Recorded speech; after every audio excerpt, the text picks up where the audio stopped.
I Giochi Olimpici di Atene del 1896 sono stati i primi Giochi Olimpici dell'era moderna, ma sotto tantissimi aspetti sono incredibilmente diversi rispetto agli attuali Giochi Olimpici. E alcune cose per noi attualmente ci sembrano totalmente insensate, e oggi le vediamo una ad una. Non mi fermo troppo sulla loro ideazione perché servirebbe un video a sé stante per riuscire a parlarne decentemente. Vi faccio semplicemente un breve riassunto giusto per inquadrare il contesto. Vi basti però sapere che i Giochi Olimpici non sono il frutto di un colpo di genio del barone francese Pierre de Freddy de Coubertin, come molti normalmente pensano, perché normalmente si cita semplicemente lui come ideatore dei Giochi Olimpici. Ma l'ideazione dei Giochi Olimpici è stata solo il culmine di un processo mediante il quale lo sport diventava pian piano sempre più importante all'interno della nostra società. Tant'è che anche l'idea di ripristinare i Giochi Olimpici non è venuta per prima a Pierre de Coubertin,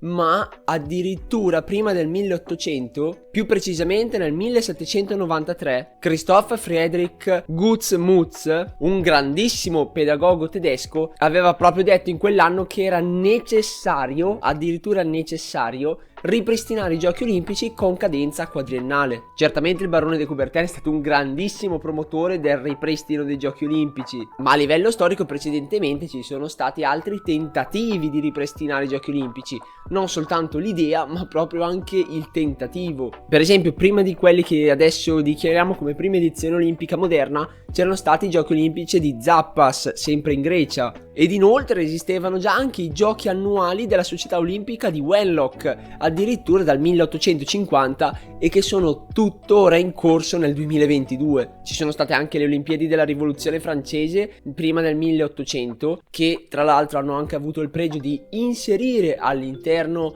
dell'atletica leggera il sistema metrico che conosciamo oggi, perché prima si usavano soltanto le yard. Potremmo concludere dicendo che i nostri Giochi Olimpici sono soltanto una delle tante manifestazioni dell'epoca sotto tale nome, che però ce l'ha fatta, che ha superato la prova del tempo ed è diventata la manifestazione sportiva più importante di tutto il pianeta. Ci sarebbero altre 1000 cose da dire riguardo a questi proto Giochi Olimpici, però magari ne parliamo in un altro video se vi interessa l'argomento. Perché adesso dobbiamo tornare ai Giochi Olimpici di Atene del 1896. E a proposito, non era neanche stata scelta Atene come prima vera sede olimpica, perché l'idea iniziale del Comitato Olimpico era di fare la prima edizione a Parigi nel 1900, ovvero nello stesso anno dell'Esposizione Universale. Però quando il Comitato Olimpico si è riunito per la prima volta era il 1894 e qualcuno ha sollevato l'obiezione del ma ragazzi, guardate che mancano 6 anni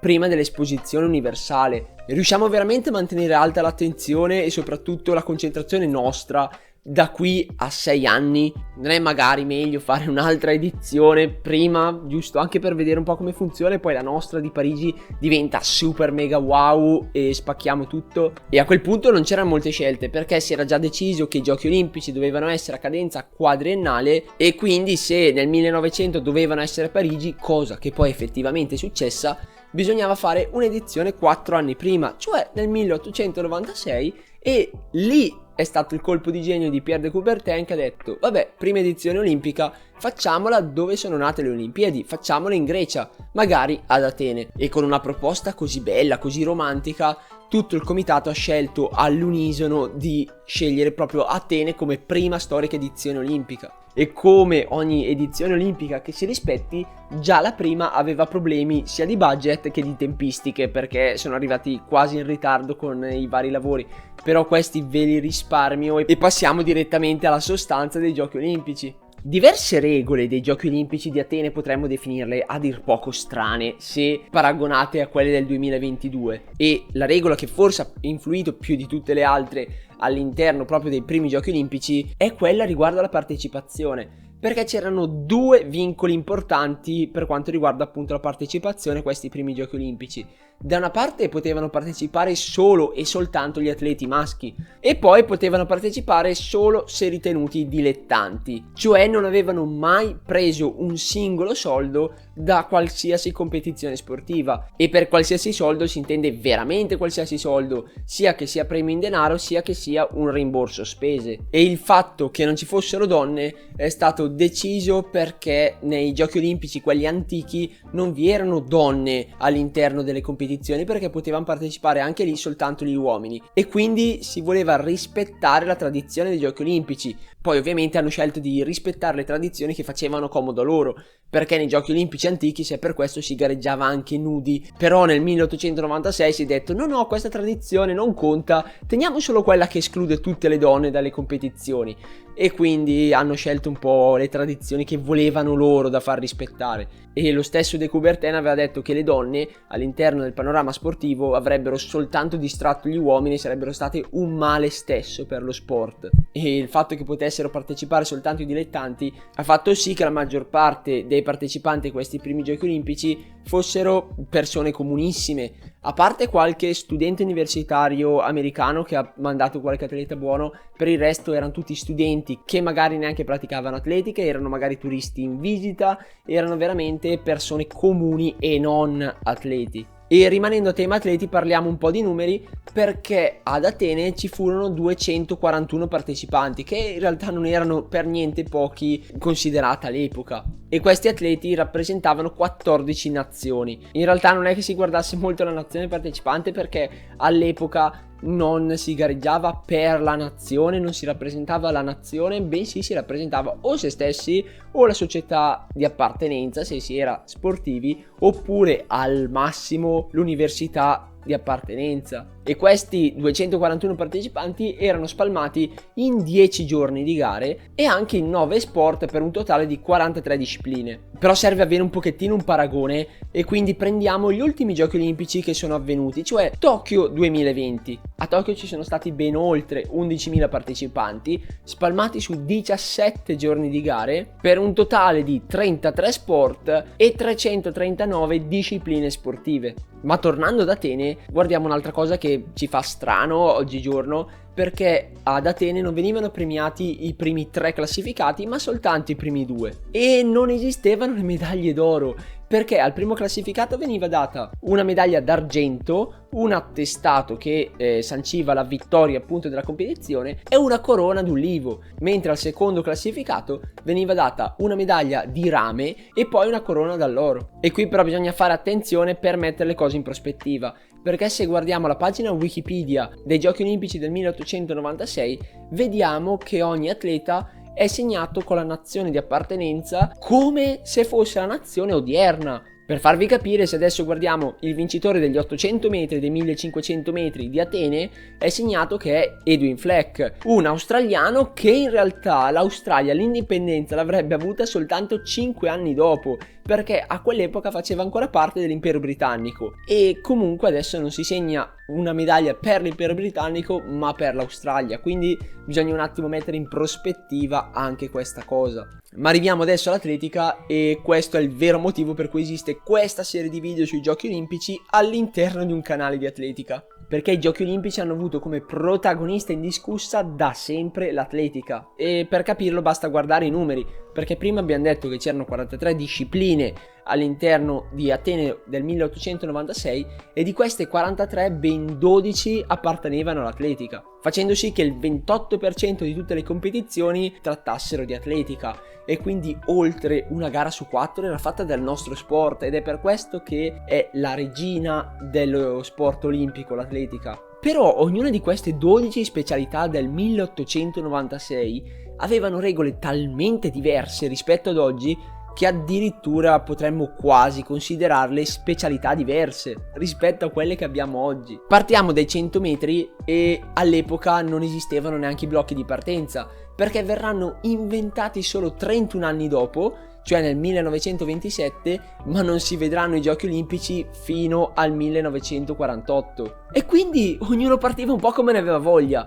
C'erano generalmente gli americani che partivano a 4 appoggi, mentre gli europei partivano generalmente da in piedi con 2 appoggi. Poi c'era gente un po' particolare che aveva visto che gli americani erano abbastanza decenti, e allora provava a partire anche lui a 4 appoggi. Addirittura c'è stato un tizio che è partito con 2 bastoncini per stare un attimino in equilibrio, poi durante la partenza li ha mollati lì ed è partito. Ce n'era un altro che addirittura è partito di lato completamente, ovviamente in maniera insensata, però è sempre bello da ricordare ed è sempre anche bello da vedere perché la fantasia non ha mai limiti. E poi nelle gare di corsa non c'era neanche una squalifica dopo la falsa partenza, perché le false partenze venivano punite con un arretramento degli atleti a seconda della distanza di gara. Poi ovviamente se un atleta continuava a fare falsa partenza, al giudice giravano i 5 minuti e lo squalificava direttamente. Andando oltre, poi i 400 metri non erano neanche considerati una gara di velocità, ma erano una gara di mezzo fondo, quindi non si partiva in corsia ma si partiva alla corda correndo tutti insieme, come se per esempio fossero i 1500 metri.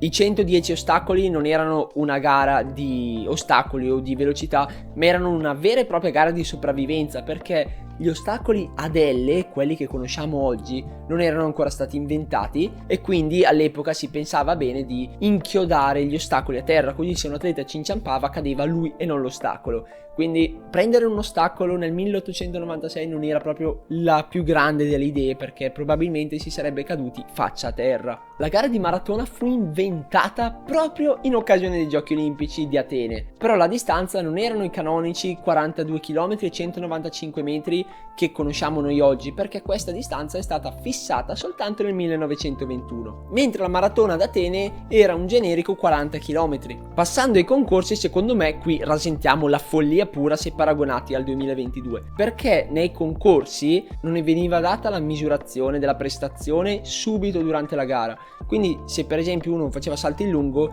saltava e poi col cavolo che sapeva la misura, perché gli veniva data soltanto a fine gara quando veniva stilata la classifica. Mentre negli Stati Uniti fortunatamente lì erano un po' abituati diversamente, perché lì veniva comunicata la misura dopo il lancio, dopo il salto. Rimanendo ai salti, vi ricordo che all'epoca non esistevano i materassi e quindi nel salto in alto si atterrava nella sabbia, si usava una tecnica forbice o addirittura la frontale, però su questo vi lascio il video dedicato proprio alle tecniche pre-Fosbury. Mentre nel salto con l'asta si utilizzavano delle aste di bambù e si atterrava anche lì in sabbia. E quindi ovviamente non è che si saltassero 5 metri, ma era già incredibile arrivare alla misura di 3,10, 3,20. Ed infine nel salto triplo non era ancora stata codificata la tecnica di hop step jump, ma era possibile fare sia questa tecnica sia una tecnica di triplo alternato, quindi cambiare sempre gamba ad ogni singolo balzo. E tra i lanci nel disco non si utilizzava un disco con i materiali attuali, bensì un disco fatto in legno,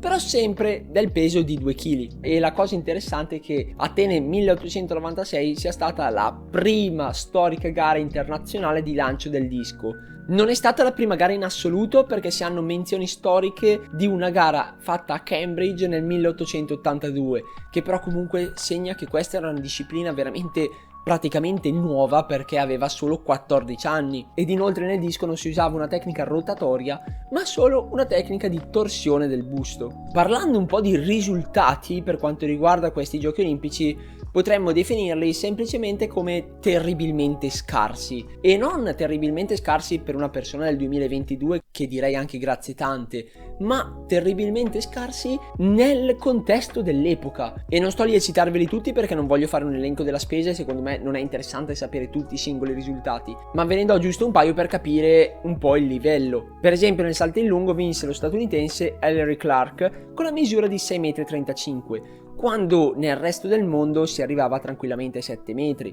Nei 100 metri la miglior prestazione al mondo era già sotto gli 11 secondi, mentre Thomas Burke, il vincitore di Atene, vinse in 12 secondi netti. Mentre nel peso lo statunitense Robert Garrett vinse con 11 metri, ma nel mondo si lanciava anche oltre i 14. Ne approfitto subito per sparare un aneddoto e per far capire il livello tecnico degli atleti. Nel peso il greco Miltidias Gouskos non aveva nemmeno la più pallida idea di come si facesse a lanciare un peso, e allora gli è arrivato in soccorso proprio il vincitore della gara, Robert Garrett, che gli spiegò un po' i rudimenti della tecnica, cioè fai così, fai cosò, fai cosà, e probabilmente se n'è quasi pentito perché per poco il greco non lo supera, visto che gli è arrivato a fine gara a soli 19 cm, quindi l'ha rischiata un pochettino Garrett, però bravo che l'abbia aiutato. L'unica vera gara realmente decente per quanto riguarda il risultato in sé riguarda il salto con l'asta, perché l'americano William Hoyt è arrivato a superare i 3,30 m a soli 14 cm da quello che all'epoca era la miglior prestazione mondiale. E qui sorge spontanea la domanda: ma perché sono stati così scarsi i risultati? Cioè nei Giochi Olimpici antichi venivano celebrati migliori atleti di tutto il mondo ellenico,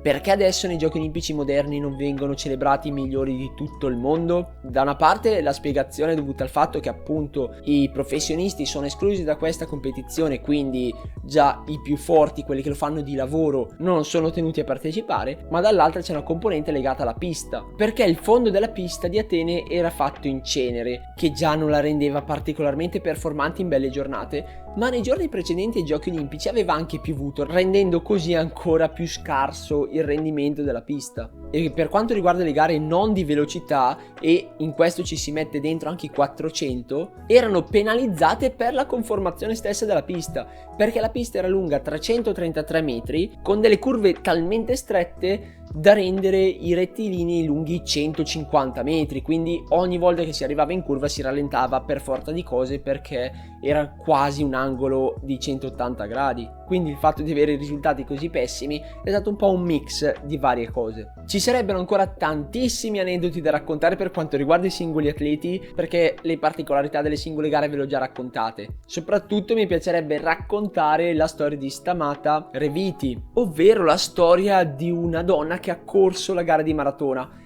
Però è una storia abbastanza lunga e non voglio dedicare un terzo di questo video alla storia di una singola persona. Al massimo, se vi interessa, ve la racconto prossimamente in qualche video dedicato. E con questo ho anche concluso la storia dei primi giochi olimpici moderni, e visto che ve l'avevo chiesto, adesso d'ora in poi andrò in ordine con i giochi olimpici, andrò in ordine cronologico, quindi la prossima volta che uscirà un video a tema giochi olimpici tratterà Parigi del 1900, che vi anticipo già è un'edizione anche lì folle per certe cose, perché la pista era in erba, prima e unica volta la pista in erba, ma ne parliamo bene nel video dedicato a Parigi. Con questo non mi resta che ricordarvi di iscrivervi al canale nel caso non l'aveste ancora fatto, e magari mettere anche un mi piace come ringraziamento. E ora vi auguro buona fortuna per le gare che farete, buon divertimento per tutti gli allenamenti. Ciao ciao!